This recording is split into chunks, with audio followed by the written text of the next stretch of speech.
Love, unrequited, robs me of my rest. Love, hopeless love, my ardent soul encumbers. Love, nightmare-like, lies heavy on my chest, and weaves itself into my midnight slumbers.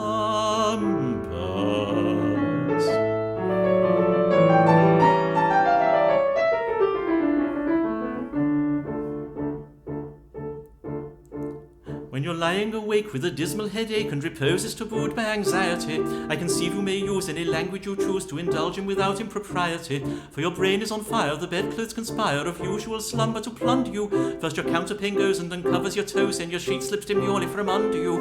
The blanketing tickles you feel like mixed pickles, so terribly sharp is the pricking. And you're hot and you're cross and you tumble and toss till there's nothing to extrude the ticking. Then the bedclothes all creep to the ground in a heap and you pick 'em all up in a tangle.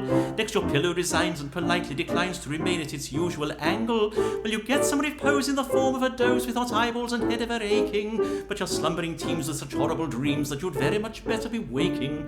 For you dream you are crossing the channel and tossing about in a steamer from Harwich, which is something between a large bathing machine and a very small second-class carriage, and you're giving a treat, penny ice and cold meat, to a party of friends and relations. They're a ravenous horde, and they all came on board at Sloane Square and South Kensington stations, and bound on that journey you find your attorney who started that morning from Devon. He's a bit undersized and you don't feel surprised when he tells you he's only 11. Well, you're driving like mad with this singular lad. By the by, the ship's now a four-wheeler, and you're playing round games and he calls you bad names when you tell him the ties pay the dealer. But this you can't stand, so you throw up your hand and you find you're as cold as an icicle. In your shirt and your socks, the black silk with gold clocks, crossing Salisbury Plain on a bicycle. And he and the crew are on bicycles too, which they've somehow or other invested in, and he's telling the tars all the particulars of a company he's interested in. It's a scheme of devices to get at low prices all goods from cloth mixtures to cables, which tickled the sailors by treating retailers as though they were all vegetables. You get a good spadesman to plant, a small tradesman first take off his boots with a boot tree. His legs will take root and his fingers will shoot, and they'll blossom and bud like a fruit tree.